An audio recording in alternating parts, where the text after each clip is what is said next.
All right, welcome back to Filling in the History. We're going to be talking now about section 22. And this, again, is a relatively small section in our canon. The Once again, we're going back to the Painesville Telegraph. That is the earliest copy that we have of this revelation. So in a previous part, what I spoke to is that they originally printed out the entire Articles and Covenants of the Church. This is a non-church publication. Their introduction to our revelation is not as glowing as maybe we would have written. But the entire section 20 is in there, and there's some changes, of course, in language. And then after that, there's two sections that just link right onto it as if they're the same document. Section 22 is one of them. The next one is section 27, which comes later, which is actually about what do you make the sacrament out of. So this one we're going to be talking about baptism. The other one is talking about sacrament. So it would make sense that people would think this would all be one document, especially if you're not members and not maybe even really friends of ours. So anyway, the first copy that we have is in the Painesville Telegraph. It is printed as an extension, and it is also, however, found in Revelation Book 1. It is listed as a commandment. In fact, it is listed as the 24th commandment, according to that book, just the way they organized it. Comes after the unpublished Revelation to those going to Canada for copyright. So if you remember in a previous episode, we were talking about, and I actually read out an entire revelation that was given to Josiah Stoll and Joseph Knight Sr. to go to another country, right, to go to Canada. It was actually kind of a pre-Canada, the provinces up north, to secure a copyright, which at the time they didn't do because it was still under British rule and you had to go all the way to London to get one. So it didn't work out. And it's never been published. And so this revelation comes after that. So if you've seen that, if you haven't read that one, it's kind of an interesting one if you want to get a feel for a revelation that was never actually published. So anyway, we're coming after that. It's chapter 23 in the Book of Commandments. It's section 47 in the 1835 edition of the Doctrine and Covenants. So what gives? What's going on around this time? Well, the section heading gives us in 2013, April 16th of 1830, instead of just April of 1830. So that's one of those little things that happens in 2013 when the church revised mostly the section headings of the Doctrine and Covenants. It is basically giving the specific date instead of just a vague month, which is nice.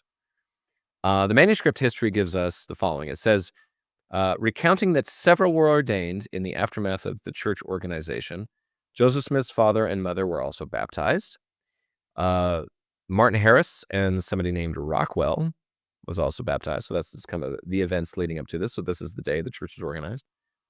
And then we get this text from manuscript history. It says, Revelation to the Church of Christ, which was established in these last days, in the year of our Lord, 1830, given at Manchester, New York, April 1830, in consequence of some desiring to unite with the church without rebaptism, who had previously been baptized. And I think that means into another church. So I don't think it means they were baptized by Joseph and Oliver. I think. I could be wrong. Not sure how much of a difference it makes, but so that's what we get from the Revelation books. So a couple of circumstances where we are, the church has been organized. They kind of put some things together. It's kind of fun that Joseph's parents joined the church. Martin Harris joins the church, especially after all he's been through. So what do we get from Documents Volume 1? What do we get from the actual Joseph Smith papers is, although several passages in the Book of Mormon emphasize the necessity of baptism by proper authority, no revelation prior to the 16th of April, 1830 explicitly addressed the question of rebaptism for those who had been baptized in other faiths. Oliver Cowdery's June 1829 Articles of the Church of Christ prescribed the method of baptism and the wording of the baptismal prayer, declaring that whosoever repenteth and humbleth himself before me and desireth to be baptized in my name, shall ye baptize them. But it did not address the question of rebaptism. The revelatory document on church government known as Articles and Covenants, which superseded Cowdery's earlier document, clarified that baptism was necessary for entry into the church, but did not explicitly address rebaptism either. So, Sidney Gilbert and Martin Harris may have had these versions kind of all as one, which is probably why it's in the Telegraph, is because they could have carried them around as one big long string of revelations, whereas in the Revelation books, section 22 has its own space. So in fact, it's not even close to section 20. It's several pages off from that. It actually comes 20 pages before section 20 in the Revelation book. So some issues with this revelation, which I've found interesting. We get, again, from the historical introduction to Volume 1, in Volume 1, first section 22. Despite the clarity this revelation may have provided church members, the requirement of rebaptism became a point of contention for many outside the church. Opponents criticized followers of Joseph Smith for teaching, quote, that their book contained a new covenant to come under which the disciple must be re-immersed, unquote. And when Thomas Campbell, father of Disciples of Christ founder Alexander Campbell, set forth his objections to Joseph Smith's teachings, he argued that, quote, rebaptizing believers is making void the ordinance of Christ. And I would argue that this is still a concern today. So I have served a full-time mission for the church. I was in California. And there's a lot of people who are like, no, I'm a believer in Christ. I have been baptized many times by immersion, sprinkling, whatever it is. And why do I have to do this all over again? And that's can be a tough conversation, because we don't want to, and I don't think the church has ever really had the position of voiding out or saying, like, none of that matters. In fact, at the time, and this is a practice I think that could be upsetting to people today. When the saints arrived in Utah, they were rebaptized. They'd been baptized into that church. They held, they were apostles and 70s and all the things. But it was sort of a recommitment to a covenant that they were making or needed to make. The church back in this time, I would say, was a lot more liberal with the idea of baptisms. Whereas in the church today, we are pretty clear, like, you get baptized once into this church. If you are baptized into another church, you are baptized by another authority, and we have a different authority. So, same thing there. And I believe it goes in the other direction too. Like, if you want to become a Catholic, you'd have to be baptized Catholic, even though you've been baptized into the Latter-day Saint movement. So, I think this is a fairly understood and common thing, but I know it is a point of contention, and I think rightly so. I think it makes a lot of sense that it could be. So, yeah, bit of contention as kind of an aftermath to this. Orson Pratt gave us this one. According to Pratt, this is the reason why the Lord commanded his people, the Latter-day Saints, to rebaptize all persons who come to them professing to have been baptized before. In the early days of this church, there were certain persons belonging to the Baptist denomination, very moral and no doubt as good people as you could find anywhere, who came saying they believed in the Book of Mormon and that they had been baptized into the Baptist church, and they wished to come into our church. The prophet Joseph had not at that time particularly inquired in relation to this matter, but he did inquire and received a revelation from the Lord.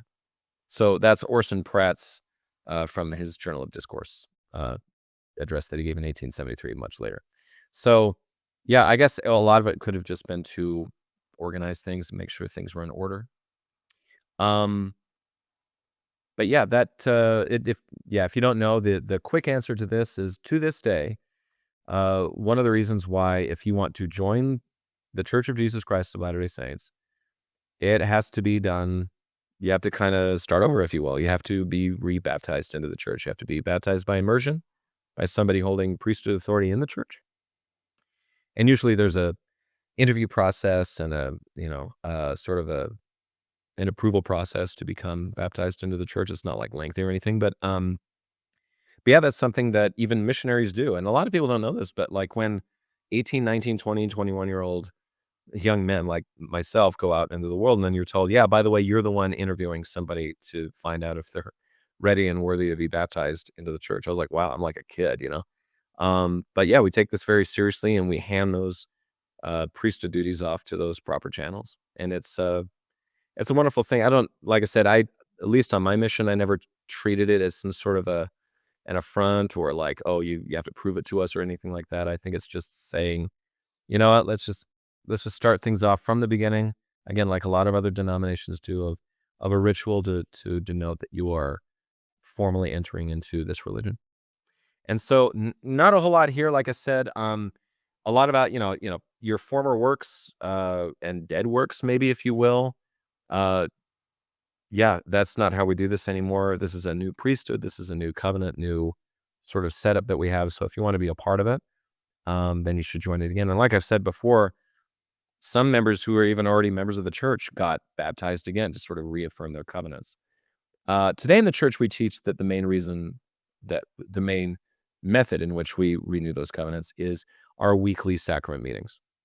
And so there's a lot of people who teach that you're actually baptized every week if you want to be, if your mind and heart's in the right place and you take the sacrament the right way, then yeah, you've got it made in that regard. So don't want to beat the dead horse to death too much, but that's section 22.